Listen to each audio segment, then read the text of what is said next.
Boa tarde. Aqui quem fala é Marcos Demarque, economista-chefe da Oris Partners. Estamos no dia 12 de abril para mais um Oris Podcast Macro.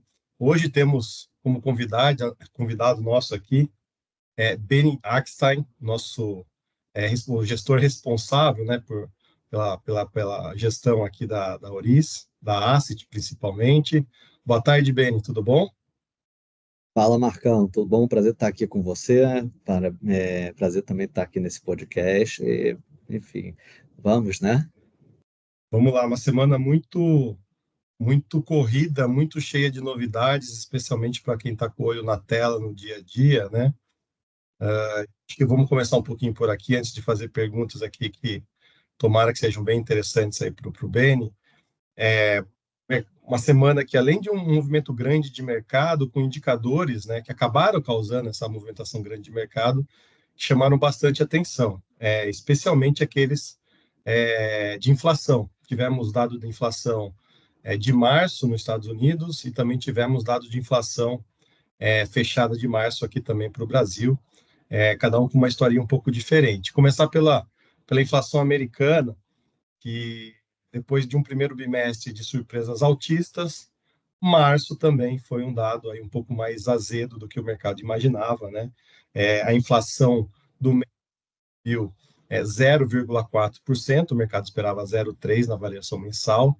Talvez mais relevante que isso, o núcleo, né, que desconsidera aí alimentos e energia da medição, teve uma alta de 0,36%, o mercado esperava 0,27%. Então, de novo, pelo terceiro mês consecutivo, a inflação surpreendendo por lá. Não à toa, a gente teve uma reprecificação de todo o ciclo de política monetária que agora o mercado espera para Estados Unidos. A gente já estava vendo esses movimentos acontecendo nas semanas anteriores, mas depois dessa divulgação essa semana, sacramentou, inclusive, né, grandes bancos lá fora, nos Estados Unidos, reverem o cenário de afrouxamento monetário nos Estados Unidos, adiando, né, o momento em que terá o início de cortes, e com repercussões que, inclusive, chegam aqui no Brasil, inclusive com, vou comentar ali um pouquinho ali na frente, né, a nossa mudança de cenário de Selic para a gente aqui na Oris. Inflação no Brasil, por outro lado, né, diferentemente dos Estados Unidos, veio até mais benigno do que imaginado. O consenso para março era uma variação de 0,24, veio 0,26. A média dos núcleos, né, que é uma das métricas aí mais observadas pelo Banco Central, subiu 0,16, o mercado tinha 0,25, então foi uma leitura benigna. A gente continua vendo preços de produtos industrializados com números bastante benignos, contudo, né, o componente de serviços subjacentes continuam relativamente pressionados, embora no mês de março tenha vindo em linha com o esperado, com uma alta de 0,45% no mês contra mês. Interessante é que, de fato, em uma semana em que a gente teve inflação mais alta nos Estados Unidos, a inflação mais baixa aqui no Brasil, o que ficou disso tudo foi ainda, né, uma pressão muito grande na curva de juros no mundo inteiro. Aqui no Brasil, o que ajudou também, além do fator externo, que ajudou a pressionar um pouco mais a curva de juros, foram os dados bastante positivos do comércio varejista de fevereiro. Alta no mês aí de fevereiro foi de 1,2% no mês contra mês, o mercado esperava uma queda de 0,8%, e ali a gente, inclusive, uma alta forte no venda de veículos, sugerindo, entre outras coisas, que aqueles segmentos sensíveis a crédito começam a ganhar um pouco mais de tração. Então, embora a inflação um pouco mais calma aqui no Brasil, a gente tem aí um cenário de economia forte, referendando, inclusive, os dados do mercado de trabalho, que a gente já vem comentando há um certo tempo aqui. E antes de partir, né, para questionar aqui algumas coisas para o Beni, acho que só somar essa sensação aqui nossa de que o Banco Central brasileiro também terá um pouco mais de dificuldade em prolongar e cair muito mais a Selic, e aí, diante dessa nova realidade de postergação de ciclo de cortes de juros nos Estados Unidos, economia ainda muito resiliente por lá, inflação alta, aqui no Brasil, a inflação mais ou menos entrando nos eixos, mas com uma atividade forte, né, nos levaram aí a mudar um pouquinho o cenário de Selic. Agora a gente antevê aí um corte de 50 pontos base na reunião de maio, e depois apenas mais 3 cortes de 25 pontos base, encerrando a Selic em 9,5% esse ano. Anteriormente, a gente pensava em uma Selic em 9% no final do ano, então a gente está mudando aí para 9,5%. E tem mais uma novidade no nosso cenário, que é a ideia de que a gente tem uma segunda perna de redução de juros no ano que vem. Como a gente vai ter uma postergação do ciclo nos Estados Unidos, a gente acaba embarcando possivelmente num ciclo também se estendendo nos Estados Unidos 2025 adentro. E aí a gente tem uma oportunidade também para cortar juros por aqui. A gente também está pensando aí num ciclo de 100 pontos base de corte ao longo do começo do ano que vem, o que levaria a Selic para 8,5%. Então, terminaria 9,5% esse ano e uma segunda etapa de redução de Selic no ano que vem, trazendo a Selic para 8,5%.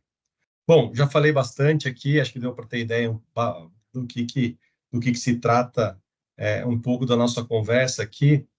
A gente tem tentado trazer um pouco aqui os alocadores, os gestores, para comentar um pouco as nossas posições. E aí eu queria começar, Beni, com uma questão um pouco mais geral, né? Aí você traz um pouco mais para a realidade do dia a dia, né? Porque é o seguinte, a gente tem todos esses movimentos de mercado, a gente tem Treasury subindo bastante, os DIs aqui subindo bastante, o dólar, que hoje alcançou o patamar de R$ 5,13, né? Um negócio que há pouco tempo atrás parecia muito improvável. Qual que é a estratégia para alocar bem diante de cenários tão complexos? O que eu quero dizer com a minha pergunta aqui, Beni? A todo momento, né, acho que a gente vive fatos relevantes. Pode ser uma decisão do Fed, uma decisão do Copom, decisões no que diz respeito à política fiscal no Brasil, guerra, pandemia, recessão. No fim, a pergunta que fica é como que a gente pensa, como que se faz gestão, né, de uma alocação em meio a tantas reviravoltas que é super comum acontecer de tempos em tempos? Marcão, ótima pergunta e não sei se a resposta vai ser clara, né? Mas acho que a primeira coisa, quando a gente constrói um portfólio para um cliente, né? O que a gente faz é portfólio para cliente, a gente pensa no longuíssimo prazo, né? Então, o que é a composição de um portfólio que no longo prazo me deveria entregar um retorno adequado ao risco, né? E aí a gente parte do ponto que é que eu preciso diversificar. Tá? Então, a gente aqui diversifica em região, então a gente tem posição aqui no Brasil e fora, né? Eu acho que quase que 40% lá fora, 60% aqui, mas a outra parte, 60% aqui, não é tão cíclica, e eu vou entrar mais em detalhes, né? E depois a gente diversifica também em classes, né? Então, pensando em duas grandes classes, só para simplificar, nós temos a renda fixa e nós temos a renda variável. Então, eu posso estar comprado em bolsa americana, posso estar comprado na renda fixa americana, posso estar comprado na renda fixa brasileira e bolsa brasileira, grosso modo. Nesse meio tempo vai ter também os ilíquidos, mas como fundos de precatórios, como fundos de real estate, como fundos de agro, private equity, etc. Mas tudo é uma variação da outra, né?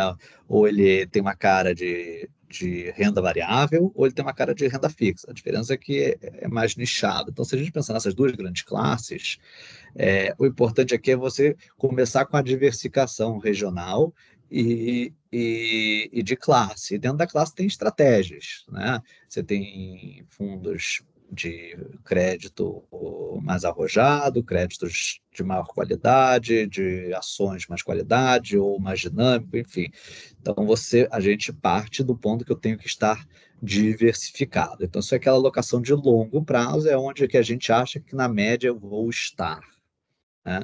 É, e aí a gente faz aqui um monitoramento de médio prazo, que é onde que tem prêmio de risco, onde que eu acho que eu vou ter um retorno maior do que historicamente foi, né, ou do que esperado vis-à-vis seu risco.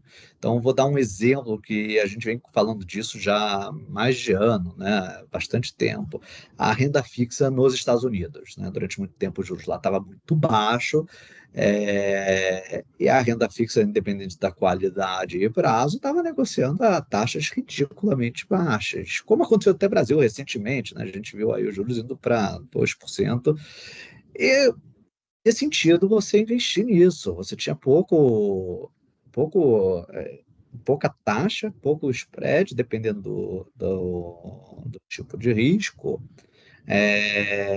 para um risco muito grande, que é o que eventualmente aconteceu, né? Que as taxas subiram, o Brasil saiu de 2 para 13, os Estados Unidos está em 5,25, saiu de zero negativo para 5,25, e se você tivesse comprado nesses ativos, você se arrebentou, e como muita gente se arrebentou. Então, naquele momento, não fazia sentido você estar tão exposto a uma classe que estava te oferecendo pouco prêmio, né?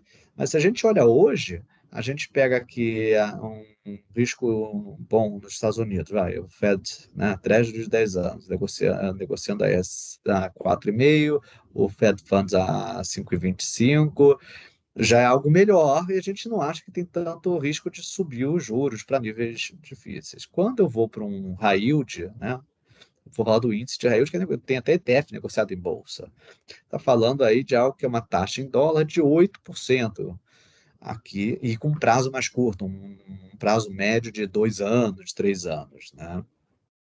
Considerando isso e considerando que é menos arriscado que a bolsa, por natureza, é renda fixa, né?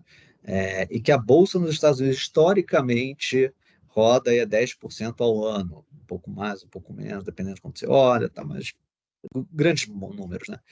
Pô, eu tenho aqui um ativo que tem uma volatilidade de 3%, ou seja, balança pouco, contra uma bolsa americana que hoje está com uma volatilidade de 10, 15%, para me dar um resultado muito similar, né? Pô, me parece sentido eu ter mais peso do que historicamente ou do que na média eu teria nesses ativos de renda fixa de crédito em detrimento da renda variável. A gente não sai da renda variável, a gente só fica uma posição um pouco menor. Então, isso aí é a visão de médio, longo prazo e não o longuíssimo prazo, né? E no curto prazo tem esses barulhos que acontecem. Hoje o mercado, bolsa despenca, certo? Lá, dólar sobe, a Treasury cai, né, no momento de movimento de aversão a risco relacionado a essa tensão geopolítica, né, a expectativa do Irã atacando Israel. E se eu só de pensar no meu portfólio que eu tenho a renda variável e a renda fixa, né, a Treasury de 10 anos fechando taxa, com a bolsa caindo, me trouxe um hedge natural, um balanceamento natural, né? Sim. Então, isso à parte, a gente vê por conta do print de inflação dos Estados Unidos, as taxas que subiram muito essa semana, aqui também foi a reboque, né? Então a taxa da NTNB, olhando um vértice mais longo, 2013 batendo o IPCA mais 6, que a gente entende que é bastante curto, né? E aí a gente tem só um receio no curto prazo para onde isso vai por conta da dinâmica de juros dos Estados Unidos, mas o janeiro 26, que é muito curto, ele subiu para níveis de 10 e 25, ou seja, a grosso modo, a gente só está considerando que tem 50 pontos de corte e parou. Então, assim, é muito assimétrico, né? É muito bom. E hoje, quando começou toda essa versão a risco, ele abriu aí no 10,25, 10,27,5. Então, aqui a gente, dado a probabilidade de perda, né, vis-à-vis a probabilidade de ganho e onde a gente acha que isso pode parar, a gente definiu uma estratégia de ponto de entrada, dependendo das circunstâncias pode aumentar aí ponto de stop, né? Mas a gente aqui falou, olha, isso aqui é uma posição que eu quero carregar, eu consigo esperar um tempo para ela se convergir e vamos fazer. Ponto. Então aqui a gente navega no curto prazo, mas o segredo, isso vai agregar muito pouco. Isso vai agregar no longo prazo, agrega muito pouco, se agregar. O segredo para você entregar um bom risco-retorno para o nosso cliente é olhar a longo prazo, olhar prêmio de risco e uma diversificação. O Beni, aproveitando essa deixa aí da diversificação que você acabou de falar, é, a gente acaba olhando muito, eu sei que você olha, mas a Auris como um todo acaba analisando muito as carteiras dos clientes que acaba chegando para a gente, e a gente tem um diagnóstico de que muitas dessas carteiras, né, têm ativos muito correlacionados, é uma gama Sim, muito grande de ativos correlacionados, né, e a gente tende a pensar que vale a pena muito simplificar, né, em vez de deixar muitos ativos que são correlacionados, escolher algumas linhas de ataque aí, em termos de pensamento de rentabilidade, né. Eu queria saber de você como é que faz esse processo, né, digo, tudo bem, chegou uma carteira, a gente diagnostica ali que tem uma diversidade de ativos, mas são relacionados. Como é que vai fazer a seleção? O que, que se escolhe, né, nessas horas para alocar no fundo do cliente? Como se compõe uma carteira? Acho que é interessante explicar porque é aquela hora em que a gente fala menos é mais, né? Acho que é um pouco por aí, né? sim, sim. E também vai depender de classe de ativo para classe de ativo, né? Mas eu acho que tem uma parte importante, né? E é algo meio óbvio, mas se fala muito pouco. O maior previsor, talvez, de resultado de longo prazo é o seu custo total na carteira. É o seu expense ratio. Então, se eu invisto em um monte de fundo que tem taxas altas, as chances de eu entregar um resultado bom no longo prazo não são boas, né? Enquanto se eu vou Você enquanto tá dizendo taxa de administração, né? O custo não é só para taxas, aquela, para se a gente simplificar, e aí simplificar, se a gente pensar em termos de carrego, tá? Se eu pego um fundo que tem uma taxa de 2%, como muitos multimercados têm, a gente investe em multimercado, não é uma crítica, tá? A gente parte aí que ele vai partir de CDI menos 2, né? Então ele tem que ganhar 2% para começar a me render algo. Agora, quando eu vou para um ativo, vamos começar de bolsa, o S&P, que é super eficiente, a gente gosta bastante, você sabe? E faço via futuro ou via um ETF, que taxas são muito baixas, eu vou receber basicamente o S&P mesmo, e tudo bem, é um ativo representante, mas eu não preciso que ele suba 2% para eu começar a ganhar dinheiro, certo? Então, a primeira coisa é como que eu faço, onde que eu preciso pagar taxa, onde que eu não preciso, certo? Então, tem ativos que a gente precisa. Eu não preciso comprar um fundo de IMAB para pagar taxa, eu compro a NTNB, né? É um exemplo. A gente gosta também de investir em fundos de créditos, com estratégias diferentes. Então, na parte internacional, hoje a gente investe num fundo de high yield, mas também investimos num fundo de uma estratégia muito específica, que é onde ele investe em CLOs, né? Me trazendo uma diversificação, porque no high yield, quando tiver um problema, não necessariamente no CLO eu vou ter. Quando eu falo de investir em em ativos de crédito, FDICs, aqui eu tenho que diversificar mais, porque quando acontece um problema, você pode realmente ter é mais custoso a recuperação. Mas eu também, aí aqui eu diversifico também estratégia. Então, eu vou ter um FDIC de consignado público, eu vou ter um FDIC de FGTS, eu vou ter um FDIC de financiamento de maquinário para hospitais. São coisas que, por natureza, são diversificadas e descorrelacionadas, né? Isso me agrega tanto no carrego, porque a estrutura é complexa, a gente gasta muito tempo entendendo o regulamento, o operacional, mas uma vez entendido isso e aprovado isso, se eu tenho um problema no mundo de hospitais, eu não tenho problema no FGTS. Se eu tenho problema no FGTS, eu não tenho problema no consignado e assim vai indo, né? Então, diversifica. Em bolsa, a diversificação me parece muito menos eficiente.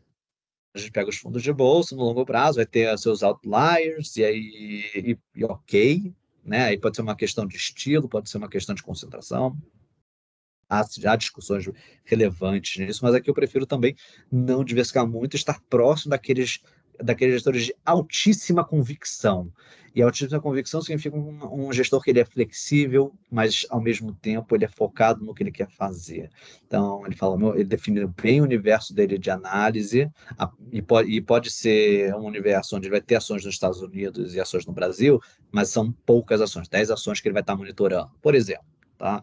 E ele vai poder trabalhar de forma flexível entre isso, então ele pode comprar o dólar ou comprar NTNB, caso não tenha nenhuma vantagem que está comprado em ações, ou seja, ele é flexível nesse aspecto, né? Então a gente gosta de estratégias flexíveis quando é para pagar taxa, né? Quando eu não consigo fazer aqui em casa. No mundo de multimercado, a gente já conversou muito isso, né, Marco? Quando eu olho no dia a dia, eles parecem descorrelacionados. Mas a verdade é que, pelo menos aqui no Brasil, eles surfam grandes tendências quando há tendência. Então, no curto prazo, eles estão de correlação, mas quando acontece uma tendência, e é o que é esperado deles, eles vão surfar essa tendência. Então, sei lá, vai ter os cortes de juros, a curva vai cair, o que for, né? Vai todo mundo acabar aplicando nisso. Ou, por alguma razão, todo mundo acha que a bolsa vai subir, ou que o dólar vai cair, ou vai subir, tanto faz. Vai ter uma tendência e eles vão surfar essa tendência. Então, quando eu quebro em horizontes um pouco mais longos, de um ano, a correlação ela explode. Ela explode aí para entre 50% e 70%. Tem o benefício da diversificação, mas é um benefício mais limitado. Então, aqui a gente prefere escolher também 4 nomes, poucos nomes de alta convicção, e a gente prefere também investir nos que têm a tomada de risco maior. Por quê? Porque é aquela história do expense ratio, né? Se eu tenho uma volatilidade de 4%, eu ainda tenho que pagar 2%, né? Então, se eu fizer a vol dividido pelo custo, né, é 2. Quando a vol é de 10 dividido pelo custo, estamos falando de 5. Então, esse expense é importante. Por quê? Se para o gestor ganhar 2% com uma vol de 2, ele tem que ter um índice de eficiência, né, o Sharpe, de 1. Já é algo difícil de se ter. Agora, quando ele tem a volatilidade de 10, né, ou seja, 5 vezes o 2 que eu mencionei agora, o Sharpe dele, só para ele pagar a conta, é de 0,20. É muito mais fácil, né, até estatisticamente falando. Então, a gente leva toda essa composição em, em em consideração. E aí a gente olha também para o mundo de líquidos, né? Um fundo de precatório, que é um ativo que a gente tem gostado bastante nesse momento, não tem liquidez. A gente fez investimentos em prédio de tijolo, uma operação que em 8 meses a gente ganhou 30% e estamos saindo. A gente fez uma operação de desenvolvimento imobiliário. Então, tudo isso me ajuda, e aqui lá fora, inclusive, né? Tudo isso me ajuda a diversificar e buscar esse resultado maior no longo prazo. No curto prazo, é uma conversa constante com o cliente para a gente poder seguir a estratégia. Sim, acho que de novo, uma ótima deixa aí para a gente entrar na nossa última pergunta aqui, Beni. Recentemente, num bate-papo que a gente teve aqui mesmo com o Paulo Minari, né, nosso responsável aqui pela alocação das carteiras, ficou muito claro que a gente acha, por motivos matemáticos, né, que os instrumentos IPCA+, são posições vencedoras, né? Queria que você explicasse um pouco, ou até mais do que explicar, né, um papel um pouco de educador, vamos dizer assim, né? Como que se atravessa momentos como o que a gente está vivendo, né? Nas últimas semanas, a curva de juros abriu no Brasil, refletindo a abertura da curva de juros lá fora. Nada muito mais sofisticado do que isso. Mas aí o que acontece é que a marcação a mercado, né, desses ativos do IPCA+, sofre, né? Como é que a gente educa o investidor? Como é que a gente passa a mensagem para o cliente de que matematicamente, né, de maneira lógica e racional, esses instrumentos considerados aí o médio e longo prazo são posições extremamente vencedoras? Outra excelente pergunta, e esse talvez seja o desafio de todo gestor de fortunas, porque a gente trabalha por longo prazo, e nem sempre o horizonte de longo prazo, o cliente tem a paciência para guardá-lo, né? Então, aí eu vou fazer só um parênteses. Eu fico sempre com muito cuidado sobre as grandes massas, né? Que o ativo de renda fixa indexado à inflação é sempre bom. Nem sempre ele é bom, né? Se você está indo para depende do risco de crédito, mas vamos falar do soberano, né? Se você está indo para uma situação, se você volta para alguns anos atrás, né? Quando a NTNB negociou com 2% de juros reais. Aquilo ali é algo que historicamente a gente nunca viu, era difícil de acreditar que aquilo fosse se manter, né? Então, e consequentemente, o que aconteceu foi essa explosão, e quem investiu naquele momento não foi melhor do que, por exemplo, o CDI, mas ele oferece uma proteção contra a inflação. Isso é importante. A proteção contra a inflação, assim, ela é o que mata a nossa capacidade de consumir, né? E a inflação, você sabe, é diretamente ligada ao dólar, né? Tem componente de impacto aí, dólar subindo, a inflação sobe e vice-versa. Daí a gente tem uma cesta de consumo que é sim pesada no dólar, né? As commodities, o trigo, enfim, petróleo, tudo é em dólar. Então, tem esse componente. Especialmente as famílias de alta renda, né, que no final das contas consomem muita coisa importada, né? A cesta média de uma família de classe média Isso, alta, alta renda, viaja tem mais dólar. mais, enfim, tem mais custos em dólar. Então, assim, a inflação é importante se proteger. Acho que isso aí é a primeira coisa. A segunda coisa é com muito estudo, né, Marcos? A gente aqui gastou tempo entendendo a dinâmica de estar aplicado numa B com 5 anos de prazo, né? O que acontece historicamente? A gente descobriu aqui que o mercado, de forma geral, subestima a inflação futura, né? Na ordem de 1 ponto. A gente descobriu aqui, se você fizesse essa estratégia sem muita inteligência, só mecanicamente, aplicasse todo dia numa NTNB de 5 anos e segurasse, 90% das vezes você teria batido o CDI. Tem níveis que não bateu, naturalmente. O nível de 2% não faria sentido você bater, né? E assim vai indo. Então, assim, a gente primeiro teve que se convencer que isso era uma verdade a maioria do tempo, né? E, de fato, IPCA mais 6 no Brasil é muito bom, mas temos uma nova realidade de um juro real nos Estados Unidos de 3%. Será que é tão bom? Eu acho que é. Tá? É tão bom quanto foi IPCA mais 6 há alguns anos atrás? Não, não é porque os Estados Unidos estava com juros de 1, mas continua sendo muito bom. Então, primeiro é se convencer disso. Depois é tentar trabalhar o prazo, né? Em momentos onde a gente está com menos convicção ou que tem menos prêmio, a gente encurta, porque eu quero estar sempre protegido da inflação. Então, a gente até recentemente só estava na NTNB 28. A gente tinha feito na posição quando estava uns 5,80, reduzindo 5,25, e à medida que foi subindo, em vez da gente aumentar essa posição, a gente naquele caso preferiu alongar.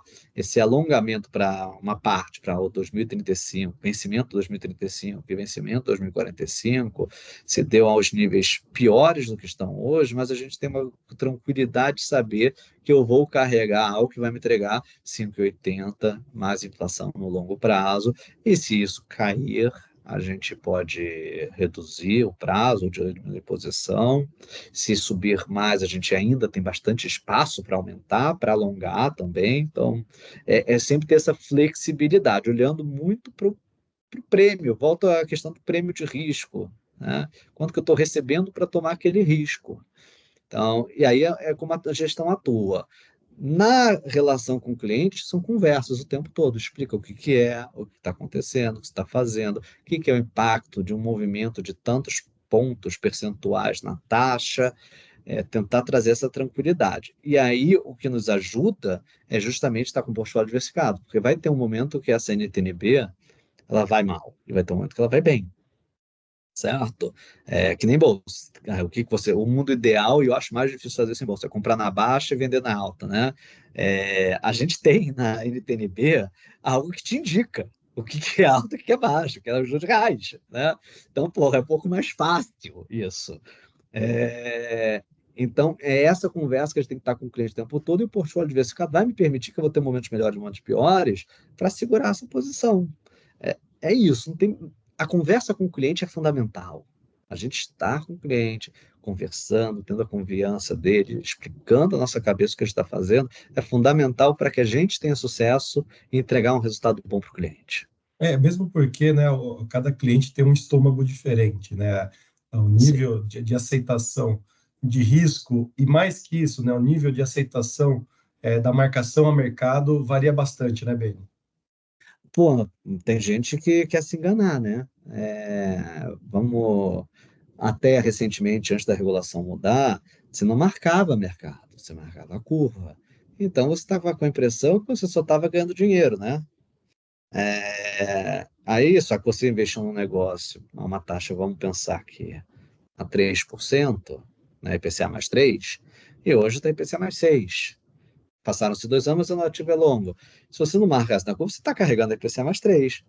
Só que se você marcar, você sabe disso, acho que boa parte das pessoas que nos escutam sabe, na hora que você marca do 3 para o 6, ele tem que cair, porque você vai carregar ela numa forma mais inclinada, né? Então, muita gente gostava de se enganar que estava crescendo todo dia, Mas a verdade é, se ele precisasse vender, ele ia perder esse dinheiro, né? Ou Sim. não ia ter aquele valor. Então, a gente viu muita gente acordando quando houve essa mudança, falou, poxa, mas como é que eu perdi 10% num título de um banco grande, assim, risco pré-fixado? Bom, é simplesmente isso, é como se você fosse vender, é isso que seria o preço. Não quer dizer que você precise vender, não quer dizer que você deva vender, e se você carregar até o final e não tiver nenhum evento de crédito, você vai receber o dinheiro que você contratou, né? Então, a marcação mercado ela vem para te trazer para a realidade. Ao contrário de um imóvel que não tem todo dia alguém te dizendo quanto vale, né? Comprador e vendedor do seu imóvel, os ativos que a gente investe, de mercado líquido, tem. É só isso que ele está te comunicando. Não, legal, Beni, ó, conversa muito boa. Você precisa voltar novamente aqui outras vezes aí para trazer um pouco mais pro jeito fácil de entender as coisas, porque é uma questão de educação mesmo, não é simples, tem que entender, tem que aprender, é uma gama de variáveis aí que a gente precisa considerar nas decisões, é gritante, né? E é difícil a gente botar em níveis tangíveis aí, acho que você vai ajudar a gente bastante nisso. Bom, É um prazer obrigado, estar aqui. É um prazer estar legal, aqui. E sim, a legal. gente tenta fazer as coisas de uma forma didática. Volto quando vocês quiserem. Você senta do meu lado, é só você me chamar. Então tá fácil. Tá bom, tá bom. Vou Tá pedir bom? agradecer quem está nos ouvindo hoje aí, mais um podcast nosso, pedir para nos seguir nas nossas mídias sociais através do @orispartners, desejar um ótimo final de semana a todos e até uma próxima. Até logo, gente. Muito obrigado.